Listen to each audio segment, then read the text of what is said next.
একটা মেয়ে নির্যাতিত হয়েছে বলতে লজ্জাও লাগে। একটা মেয়েকে দর্শন করা হলো, তার উপরে জুলুম করা হলো, কিন্তু দ্বিতীয়বার আরেকটা জুলুম করা হয়, তাকে পরীক্ষা করতে নিয়ে আবার তার লজ্জাস্থান পরীক্ষা করে। নাউজুবিল্লাহ, আরো আস্তে কর, মানুষে শুনবো। তা আপনারা বলেন এটা কি বিচার না জুলুম? জুলুম। এই জুলুম আছে না? আমি একটা হেকায়েতুল লতিফ একটা কিতাব পড়ছিলাম ছাত্র জীবনে, সেখানে আসছে এক বেচারা তার স্ত্রীর বিরুদ্ধে কাজীর কাছে বিচার দিচ্ছে, কাজী সাহেব, আমার স্ত্রীটা পরকিয়া করে, কিন্তু আমি তারে ধরতে পারি না, কারণ আমি খুব কায়েত পরিশ্রম করি, আমি বাইরে বাইরে থাকি, আমি বাসায় আসার আগেই তার বন্ধু, তার এই প্রেমিকাকে সে কি করে, বিদায় করে দেয়।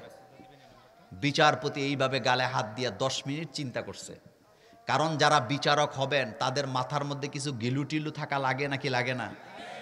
লাগে। আমাদের দেশে বিচার হয়, যে মামলা করে, যে মামলার যার বিরুদ্ধে করে, কেউরই কিছু জিগাই নেই। রায় দেওয়ার সময় খালি আসামিরে কয় আপনি, রায় কিন্তু লিখে ফেলছে আগের দিন, পরের দিন তারে জিগায়, কয় তুমি দোষী না নির্দোষ, তো তোরে এখন এটা জিগাইতে কইছে কেডায়? জিজ্ঞেস করে না? জুলুমের রায় লেখা একটু পরে রায় দিবে, কয় তুমি দোষী না নির্দোষ, তো আমি নির্দোষ করলে কি তুই আমার রায়টা বদলাবি? এই বিচার বাংলাদেশে আছে না নাই? এটাই তো চলতেছে রে ভাই। বিচারপতি বলতেছে তো বড় ভয়ানক। আচ্ছা ঠিক আছে, পকেট থেকে উনি একটা আতর বাইর করছে। বলেন কি বাইর করছে? আতর বাইর করে ওর হাতে দিছে, দিয়ে বলছে শোনো, এই আতর তুমি কাউকে দিবা না, এটা তুমি একমাত্র তোমার স্ত্রীকে দিবা, তবে দেওয়ার সময় একটু পাম টাম দিবা, যে তুমি হইলে আমার জানের জান, পানের পান, তোমাকে অনেক ভালোবাসি, এই আতর তুমি ছাড়া আমি কাউকে দিলাম না, এটা তুমি ব্যবহার করবা। মনোযোগ আছে আপনাদের? হেতে মনে মনে আমি মামলা দিলাম বউর বিরুদ্ধে, বউর বিচার না করে আমার একটা আতর দিয়ে দিল। আচ্ছা যাক, দিলে দিছে। বাড়িতে যায় বউরে বলতেছে তুমি হইলে আমার জানের জান, পরাণের পরাণ, এই ধরো আতর, এটা অনেক দামি আতর, সব জায়গায় এটা পাবা না, তোমার এটা দিলাম, তুমি এটা ব্যবহার করবা। এ কথা বলে সে তার কাজে চলে গেছে। এবার বন্ধু আইছে, বুঝুন তো কথা।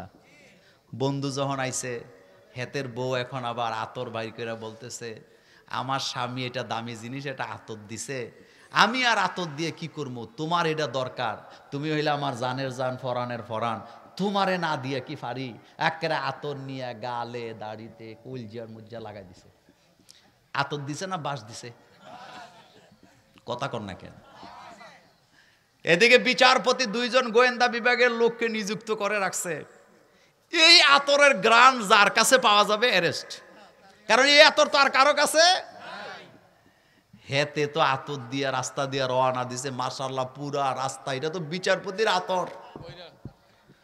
পুলিশ 2টায় তারে আটকাইছে, আমার আটকাইছে কেন, পরে বলা যাবে।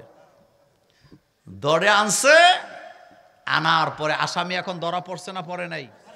আমি ওই ঘটনা বলাবার জন্য ঘটনা বলি নাই।